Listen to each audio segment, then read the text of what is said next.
Ahmed Mansour is the stakeholders management head and corporate communications head at the Dangote Industries. He's the man who is also coordinating the affairs of the Dangote refinery. We hinted about that yesterday, and is joining me live in the studio this public holiday Friday to talk to us. Good morning, Alhaji Mansour. Thank you very much for coming. Thank you, Wilson, for having me. Well, we appreciate that. Talk to us from where we are at the moment, because the refinery, $9 billion that you folks are putting together is to address some of the situations that made it impossible for you to be here live on the program yesterday. And today you all nearly missed this studio interview as well.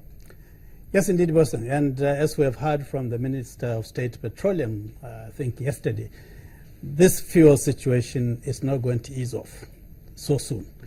And indeed, I think the minister said we do not expect the situation to ease up for another month or two. Now, in my view, it's not going to ease up for long, so long as we continue to depend on imported petroleum products. Because the demand for this product is massive, the resources required to import them are massive, and we just can't afford it. So the solution is to refine our crude domestically and distribute it domestically. And that's precisely what the Dangote refinery is all about. Are you saying that despite the cash, if we have the cash, for example, if we have the refineries overseas and the vessels to bring them in, and we have the distribution, you mean we will never get out of this situation, as it were? If we do, we will be doing so at an enormous cost, as we have seen in previous years. Depending on importation is always extremely expensive, costly, and indeed not in the interest of this economy, because it means we are indeed exporting raw crude and importing products, exporting jobs elsewhere and importing poverty, because that's exactly what we're doing.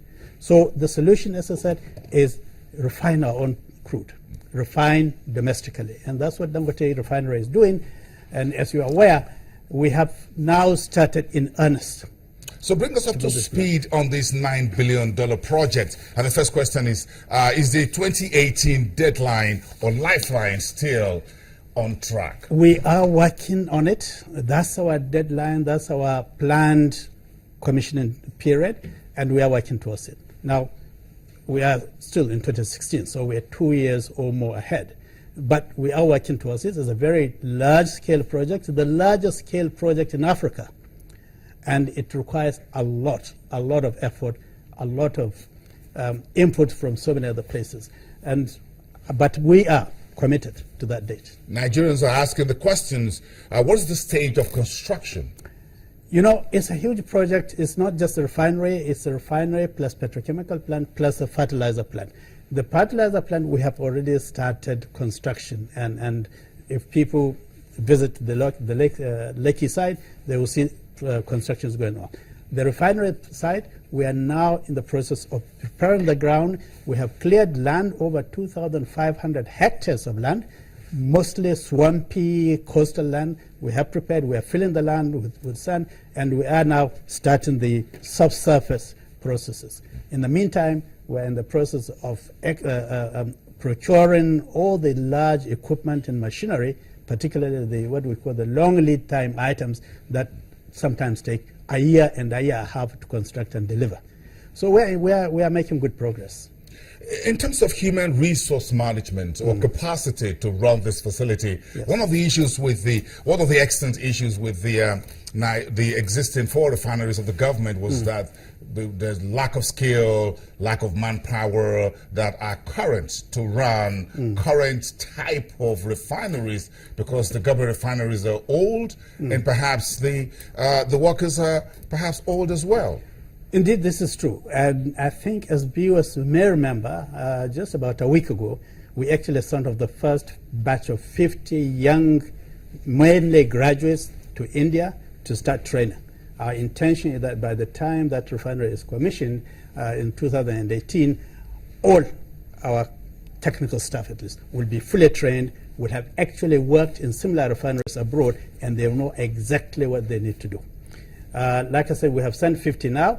And our expectation is that over the next 2 years, we will be sending them in batches. Some will go there for 6 months, some for a year, some perhaps for 3 months, depending on their level of skill that they have already come in with. And of course, over the whole period, the number of engineers, technologists, scientists that will be required will continue to increase.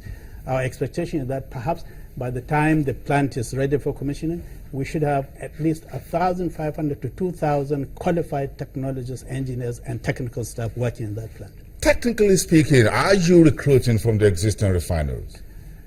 Not very many. Like you said yourself, most of the existing staff in the existing refineries have been there for long. And over the last, 20 or 30 years, many of them have properly aged. Now, a refinery is a very tough environment to work, and you need people with a lot of energy, a lot of strength, and well-trained, and especially also trained in the up-to-date machinery and equipment. The Nigerian refineries are now almost 30 years old, and what we are installing now, the kind of plant, is the state of the art. So we need people who are current. But of course, maybe at some levels, we may still be able to draw from existing personnel sets, from existing stock of refiners, but we'll see how we go. In terms of the modeling of the Dangote refinery, you seem to be leaning in the cement. You're leaning towards the Chinese. Now in the refineries, you're leaning towards the Indians. You always lean to the east. Why not to the west? Well, there are many reasons. But let me say, first of all, in terms of the equipment we are bringing, we are actually not just bringing from India or China. In fact, most of the equipment are state-of-the-art equipment from Europe, from the United States, from everywhere in the world that we can get up-to-date refinery. Now, what we're doing in India is the engineering and the planning of putting together the equipment for two reasons. One, if you go to Europe and the United States, perhaps it may have been about 10, 15 years since they actually built a refinery. In India, this is something they've been doing more recently. And of course, the, if you like, environment in which they operate is much similar to us. So we believe that the kind of experiences that we want our people to learn will probably be more available in India now than they are perhaps in Europe or in the United States. If you like, this refinery, as I've said before, is the largest single refining plant anywhere in the world. And the only places where such large plants have been built, frankly, are in India. So we think there's synergy between what we're doing and what has been done in India, and that's right. But in terms of the type of equipment, in terms of the plant, we're not relying on India only. We are bringing them from Europe, right, everywhere. In fact, the key technology providers actually are Honeywell UOP, which is one of the most reputable European American refining technology providers. In terms of what we see right now on the streets of Nigeria, on a daily basis, hundreds of thousands of people looking for petrol in jerrycans and bringing sometimes generators to the gas stations to fill it up, or removing the tanks of the motorcycles, putting them placing them on their heads and just going all over the cities across Nigeria. How much of this human suffering and agony will the Dangote refinery be able to address by the time this refinery comes on stream 2018? We're just about 24 months away. All of it, I can assure you. By the time our refinery is operating, is commissioned and in operation, this kind of experiences we are having today, long queues overnight, people carrying tanks on their tanks to go on their heads to go and buy petrol and take it back, this would be history. Because what is bringing this is simply scarcity. There is just not enough refined products to meet the requirements as and when people need it. So people have to struggle. By the time our refining plant is commissioned, we will be producing at least 50% more than the total requirement of petroleum products in this country. Our understanding is that today our demand for refining products, for PMS for instance, is about 35 to 40 million liters per day. Our plant is designed to produce between 50 and 60 million liters per day. So enough to meet total demand and to export. And indeed, that was our plan, to transform Nigeria from this huge, humongous import-dependent situation to a net exporter of petroleum products. Will you be producing kerosene and other products? Indeed, the refinery is actually tailored for more PMS because that's the predominant product demanded in this country.